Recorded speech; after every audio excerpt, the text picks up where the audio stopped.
Presidential elections are held every 4 years in the United States. The president is then constitutionally limited to serving 2 terms and afterwards returns to being a private citizen, though they do have the benefits of being a former president. Every president has spent their post-presidential years differently. What's up guys, Friendly Neighborhood Pig here, and in this video we're going to be looking into how every president spent their years after being president. Now, as more presidents leave office, there will be at some point presidents that won't be featured in this video. However, as of fall 2023, this video is up to date. Before we get started, be sure to like and subscribe, and check out some other videos on my channel as well, and let's just get into the video.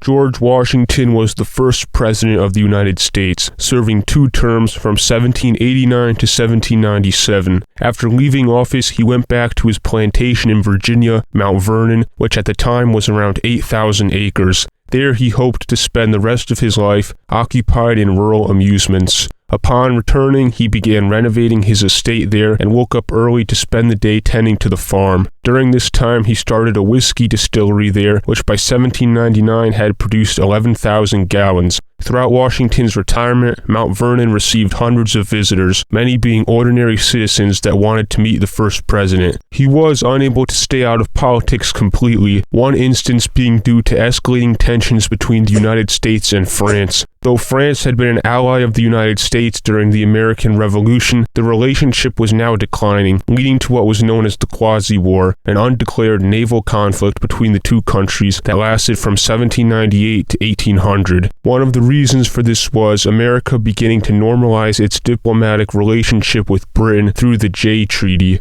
France was currently at war with Britain in the War of the First Coalition. If you're interested in knowing more of what was happening in France during this time, there's a whole video on my channel which explains most of it, so be sure to check that out. The president at the time, John Adams, reinstated George Washington as commander-in-chief, though Washington declined to serve unless the U.S. was invaded. Washington's relationships with other founding fathers and future presidents like Thomas Jefferson and James Madison declined as well. Though as president, Washington did not have a political party, he did tend to agree more with the Federalist Party, while others like Jefferson were anti-Federalists and helped start the Democratic-Republican Party, which opposed them. The rivalry between the 2 ideologies continued after Washington left office and sometimes got him involved in it. On December 12, 1799, despite freezing rain and snow, Washington went on doing his work at Mount Vernon outside all day. The following day, he woke up with a sore throat and had difficulty breathing. He died on December 14, 1799, at the age of 67.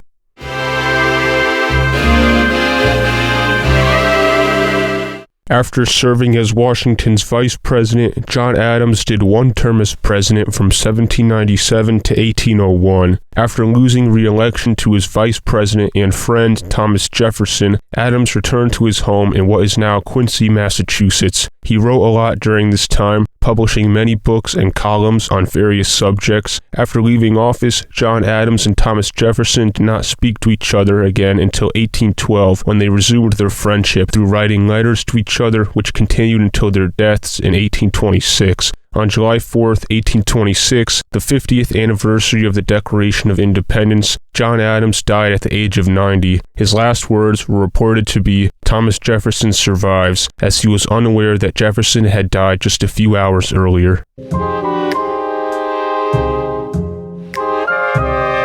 When Thomas Jefferson left office in 1809, he went back to his plantation in Virginia, Monticello. He kept himself busy throughout the remainder of his life, most notably founding the University of Virginia in 1819. Jefferson designed most of the campus and took an interest in the university's curriculum. A variety of subjects were taught there, and the school had no religious affiliation, which was uncommon and controversial at the time. By the end of his life, though, he was heavily in debt and as a result was unable to give anything to his heirs. Due to his poor health, he was unable to attend the 50th anniversary celebration of the Declaration of Independence, and as previously mentioned, he died on July 4, 1826, the same day as his friend and political rival John Adams. He was 83 years old.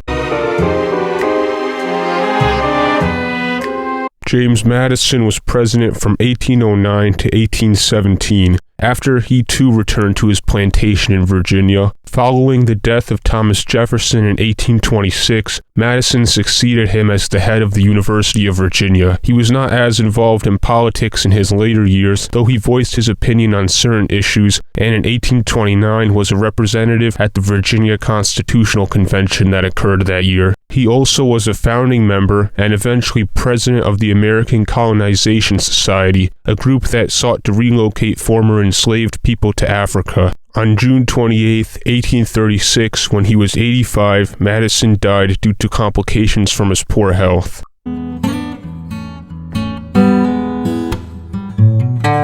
James Monroe was the fifth president of the United States from 1817 to 1825. He also returned to his home in Virginia, though after leaving office, he was in a poor financial situation and worked to pay off his debt. He served on the Board of Visitors at the University of Virginia, and like James Madison, he was present at the Virginia Constitutional Convention of 1829 and 1830. In 1830, he moved to New York City, where he died in 1831, becoming the third former president to die on July 4th. Monroe was regarded as the last founding father to be president.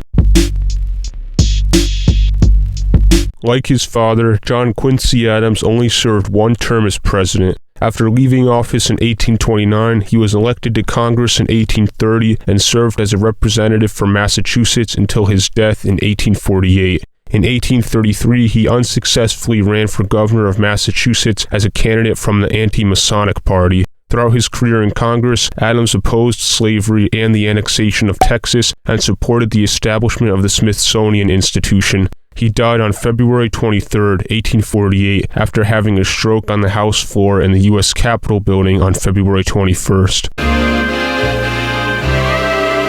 After serving 2 terms as president, Andrew Jackson left office in 1837 and returned to his home in Tennessee, though he remained somewhat involved in politics. His vice president, Martin Van Buren, succeeded him, and throughout his term, Jackson offered him advice and was involved in his re-election campaign, which Van Buren lost. Jackson later supported James Polk's candidacy for president, as well as the annexation of Texas. He lived long enough to see both of those things happen and died on June 8, 1845, though Texas didn't officially become a state until a few months after his death.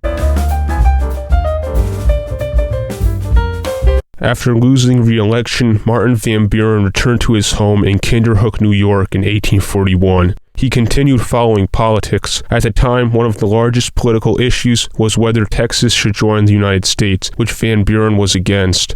Though he was considered to potentially be the Democratic Party's nominee in the 1844 elections, he soon lost support, mainly over his position on the annexation of Texas. He eventually endorsed James Polk, who went on to win the presidency. Van Buren ran for president in the 1848 election under the Free Soil Party, a newly formed third party that was opposed to slavery. Though he won no electoral votes, he did win around 10% of the popular vote. Van Buren never ran for office again and spent the rest of his life in retirement, during which he traveled to Europe. He lived long enough to see the start of the American Civil War, where he supported Abraham Lincoln and the Union. He died at the age of 79 on July 24, 1862.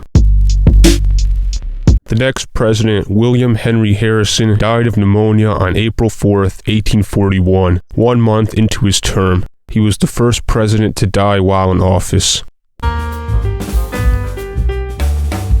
Harrison was succeeded by his vice president, John Tyler. Tyler served the remainder of Harrison's term and left office in 1845, after which he went on to live in his plantation in Virginia. He and his second wife, Julia Gardiner, who he married in 1844 while he was still president, had 7 children together over the course of the next 15 years. John Tyler spent the rest of his life mostly in retirement there until the start of the Civil War in the 1860s. Being a slave owner from Virginia, Tyler supported the Confederacy but initially hoped to avoid war. He attended the peace conference held in Washington, D.C. in 1861, though he eventually decided secession was the only solution. That year he took part in the Virginia Secession Convention and later became a member of the Provisional Confederate Congress. He was then elected to the Confederate House of Representatives, but died on January 18, 1862, not long before the first meeting would be held. He was 71 years old. Unlike all other presidents, Tyler's death was not acknowledged in Washington due to his support for the Confederacy.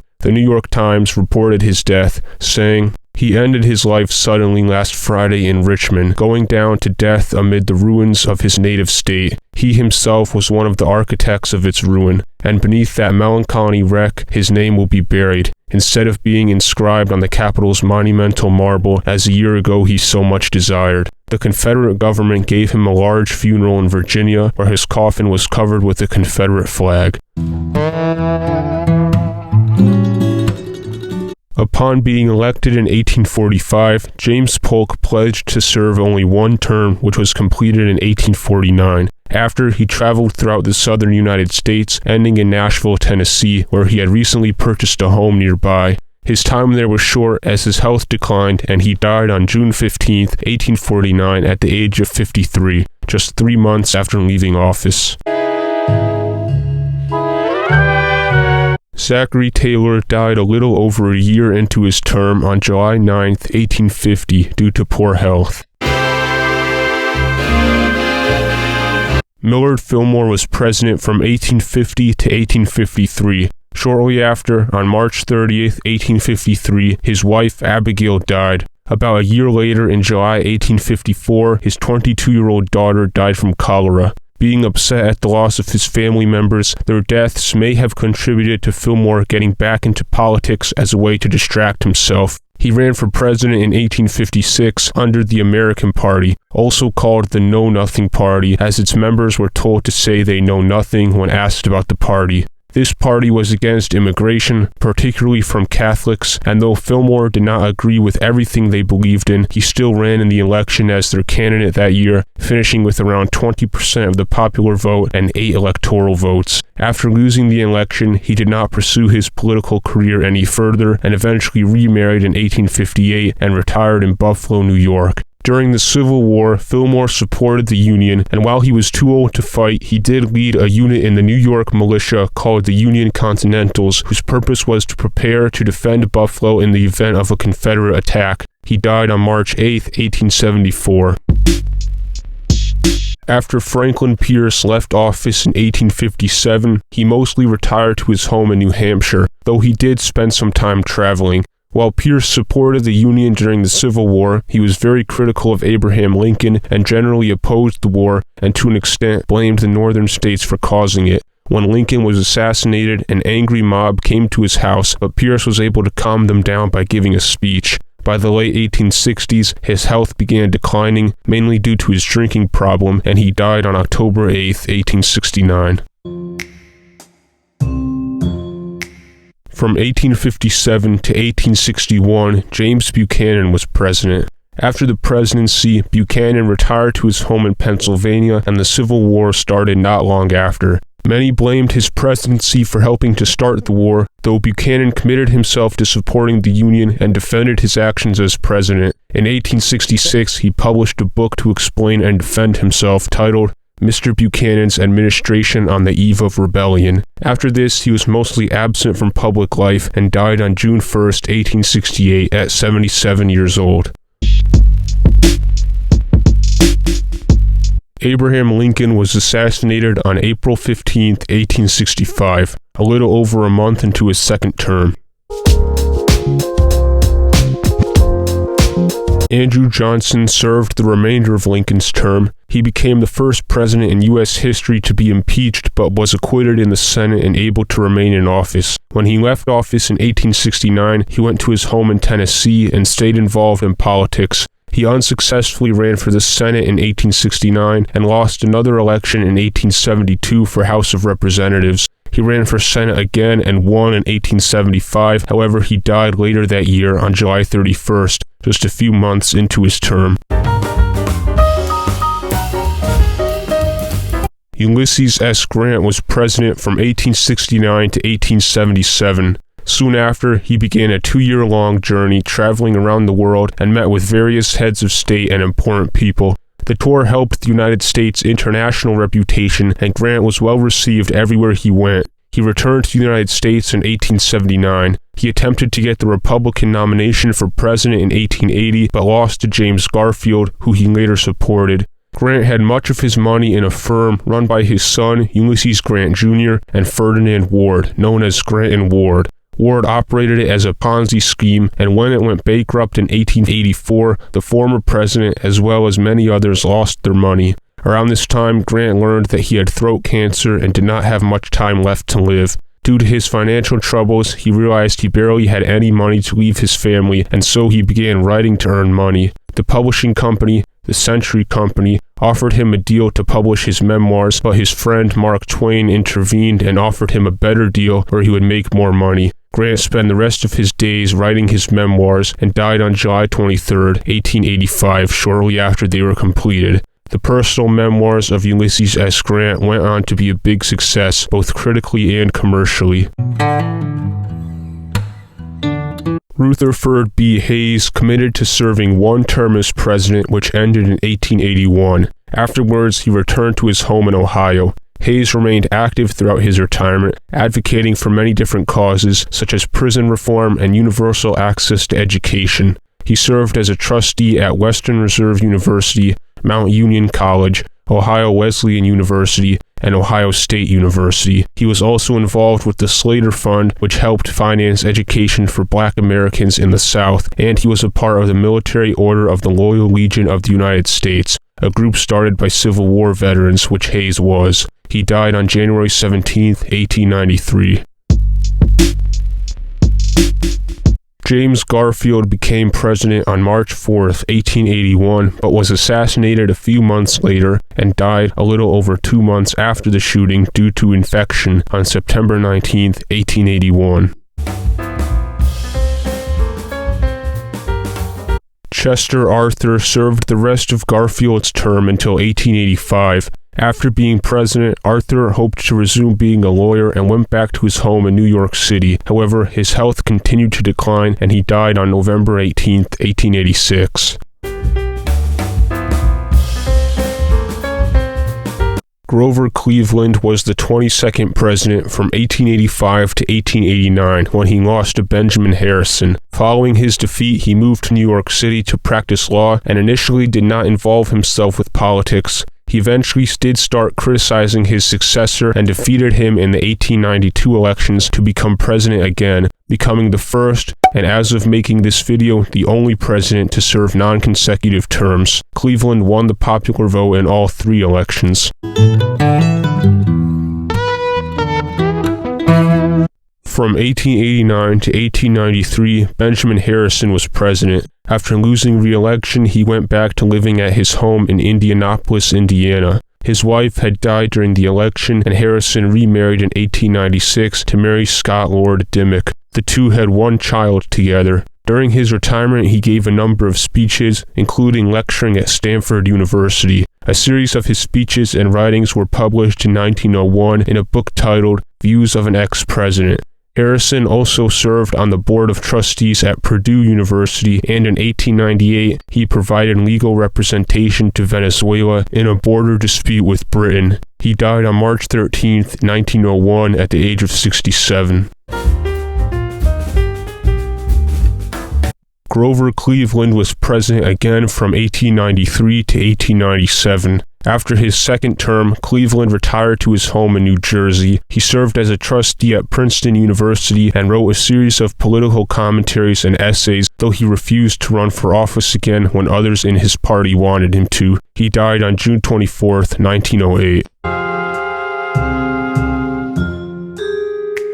William McKinley was president from 1897 to 1901. He was assassinated not long into his second term and died on September 14, 1901. McKinley was succeeded by his vice president, Theodore Roosevelt, who at 42 years old was the youngest person to become president. He won re-election and remained president until 1909. After leaving office, he participated in an expedition to Africa. When he returned to the United States, he went back into politics. He had initially supported his successor, William Taft, but throughout his term, the two began to disagree on a number of issues. Roosevelt challenged him for the Republican nomination. After losing, he ran as a third-party candidate under his newly formed Progressive Party, nicknamed the Bull Moose Party. While campaigning in October 1912, he was shot in the chest, but continued making his speech after determining the injury was not fatal. Roosevelt finished second in the 1912 elections, winning about 27% of the popular vote and 88 electoral votes. However, both Roosevelt and Taft lost to the Democrat candidate Woodrow Wilson. Shortly after the election, he went on another expedition, this time to South America, where he almost died due to injuries and infection.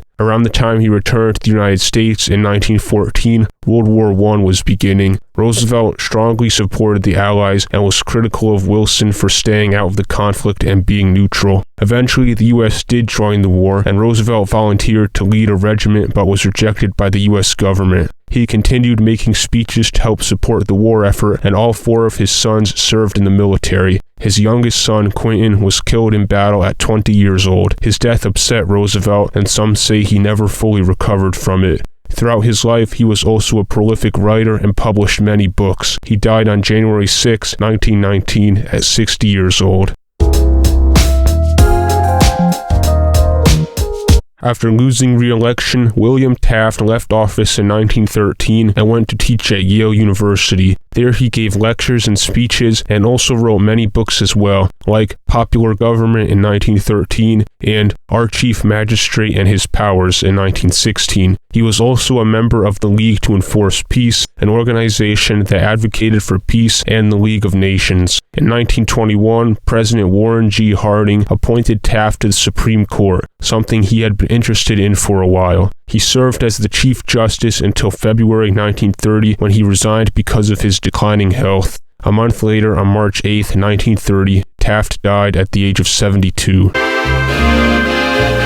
Woodrow Wilson was president from 1913 to 1921. He had a stroke while still in office in 1919, which he would never fully recover from. After being president, Wilson remained in Washington, D.C., and lived the rest of his life there in a private residence. He did a little bit of writing during his retirement, however, he was mostly in poor health and didn't do too much. His last public speech was a radio address on Armistice Day, 1923, and he died a few months later on February 3, 1924.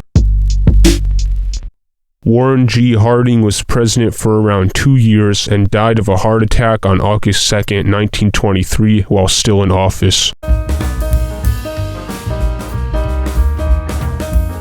Harding's vice president, Calvin Coolidge, finished the rest of his term and won his own term in 1924, but declined to run again and left office in 1929. He retired to his home in Massachusetts and shortly after published his autobiography and wrote a number of articles for different publications. He also became a director at the New York Life Insurance Company and served on the National Transportation Committee. During this time, Coolidge traveled around the United States, notably to Arizona in 1930, where a dam was named in his honor, as well as to Louisiana, where he met with the governor, Huey Long.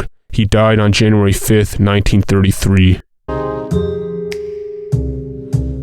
When Herbert Hoover left office in 1933, he wasn't very popular. He returned home to California and was critical of his successor, Franklin Delano Roosevelt. He hoped to serve another term as president, but failed to become the Republican nominee in the following elections, though he supported and campaigned for the eventual candidates running against Roosevelt. Through his years after being president, he wrote several books and traveled, even meeting with Adolf Hitler and other prominent Nazis on a trip to Europe in 1938. Though Hoover did not support the Nazi regime, he was against U.S. involvement in World War II, though when the war did start, he provided aid for those living in countries affected by it. For instance, he started the Commission for Polish Relief when Poland was invaded. After the war, he worked with President Harry Truman to help provide relief for European countries. In 1947, Truman appointed Hoover to be the head of the Commission on Organization of the Executive Branch of Government, an organization that was made to investigate and improve the workings of the federal government and was nicknamed the Hoover Commission and lasted until 1949. From 1953 to 1955, Hoover led a second Hoover Commission appointed by President Dwight Eisenhower.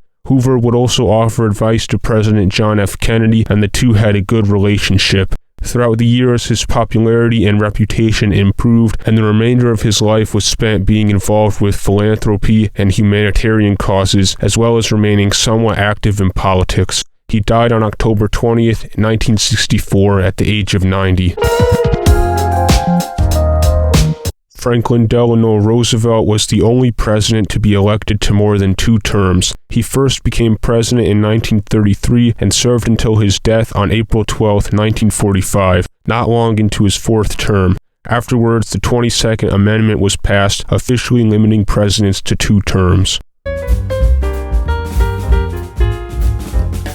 Harry Truman was the 34th president from 1945 to 1953. He then retired to his home in Missouri, and in the following years published his memoirs and oversaw the construction of his presidential library. Upon leaving office, he did not have much money, but his financial situation improved over time.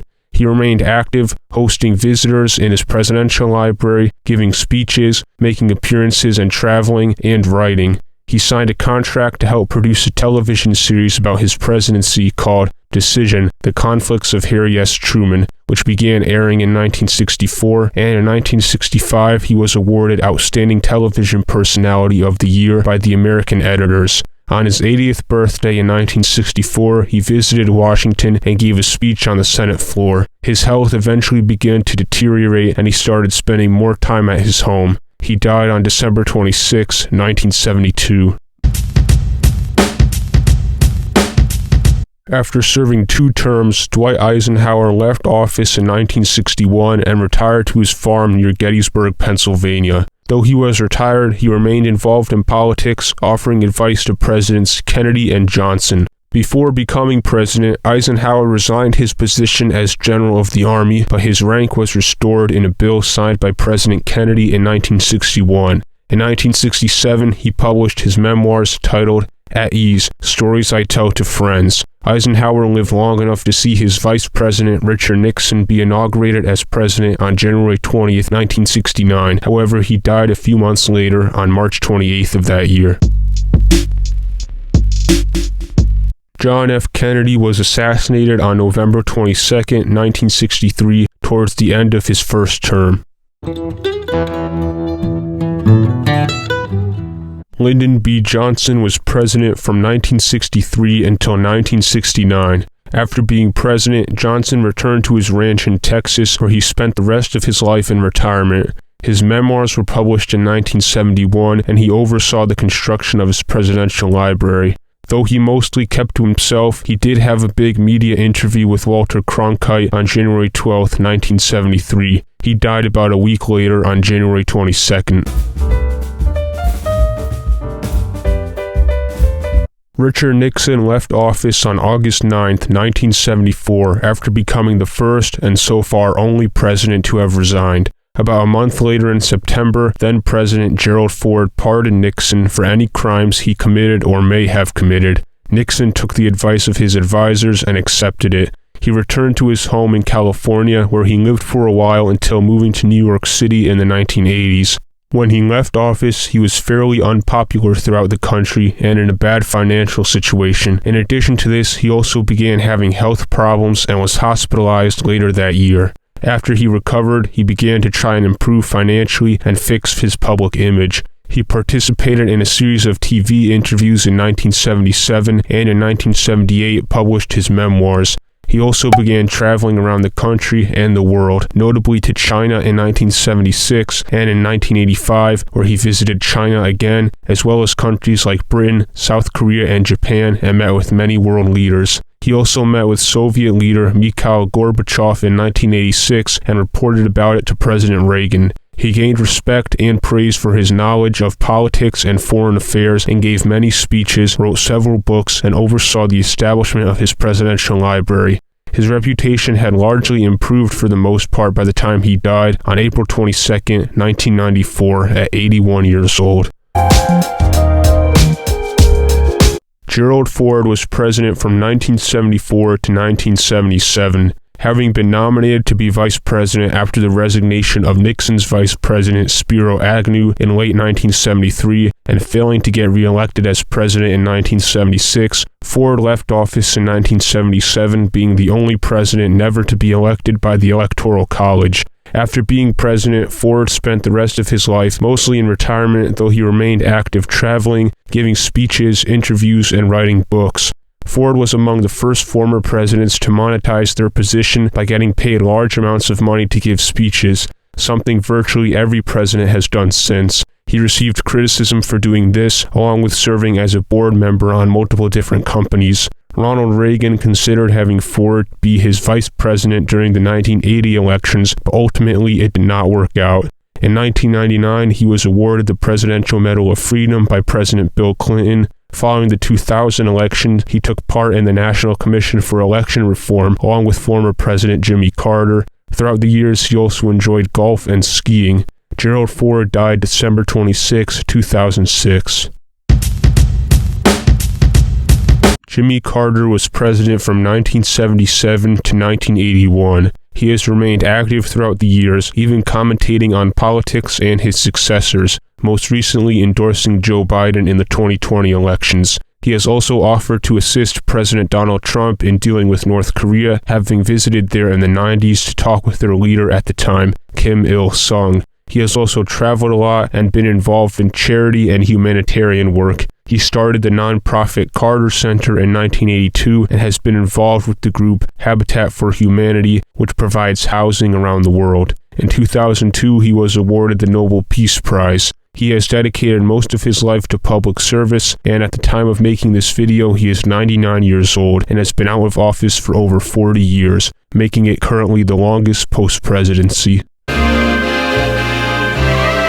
When Ronald Reagan first left office in 1989, he lived at his home in California and maintained giving speeches and making public appearances, as well as being involved with the creation of his presidential library, which opened in 1991. In 1994, Reagan was diagnosed with Alzheimer's disease and in the following years stayed out of public view. His condition continued to worsen to the point where he was unable to recognize most people, including family members. He died on June 5, 2004, at the age of 93.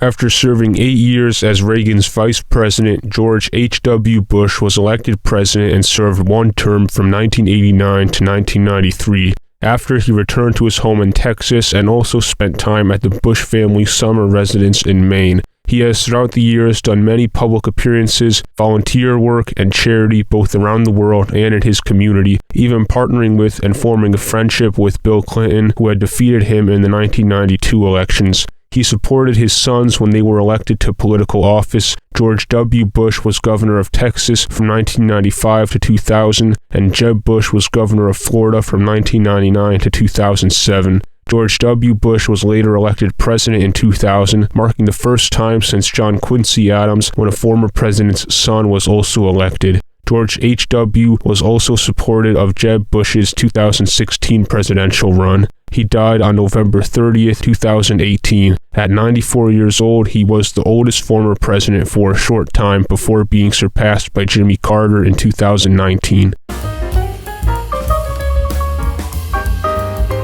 Bill Clinton has remained active since he left office in 2001. After being president, he went to live in New York and has helped with many charitable causes, published books, including many nonfiction and a novel, and worked to create his presidential library, as well as making money through giving speeches. He has maintained involvement with politics, speaking at Democratic conventions, and campaigning for candidates, notably his wife, Hillary Clinton's 2008 and 2016 presidential campaigns. Over the years, he has received many honors and awards for his work in various causes as well.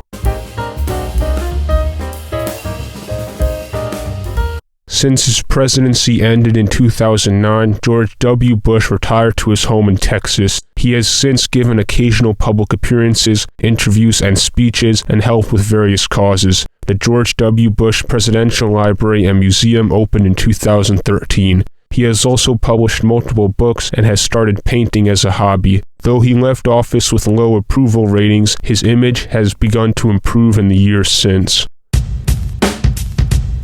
Barack Obama was president from 2009 to 2017. In the years since, he has traveled, supported different causes, and has made many speeches and public appearances. He has also published books and is overseeing the creation of his presidential library, which will be in Chicago. In 2018, the Obamas signed a deal with Netflix to produce content on a variety of subjects. In 2022, he won an Emmy for his narration of the Netflix show Our Great National Parks. Obama also had a podcast with the musician Bruce Springsteen in 2021. He has remained somewhat involved in politics and is still a popular figure in the Democratic Party. As of making this video, Donald Trump is the most recent former president, having left office in 2021. After leaving office, Trump went to live in his home in Florida. In the following years, he has stayed active in politics and started a tech company, launching his own social media platform called Truth Social. In late 2022, he announced his candidacy in the 2024 presidential elections. If he succeeds, he will be the first president since Grover Cleveland to serve 2 non-consecutive terms. He has also been indicted multiple times and has had other legal troubles, the outcomes of which remain to be seen. As of right now, it looks like the 2024 elections will be a rematch of the 2020 election, so we'll just have to see what happens. Well, as of fall 2023, that is a complete list of what every president did after leaving office. Thank you guys for watching. Be sure to like and subscribe. Don't forget to check out some other videos on my channel as well. I try to upload as often as possible, so I will see you guys soon with another video. This has been the Friendly Neighborhood Pig, signing off.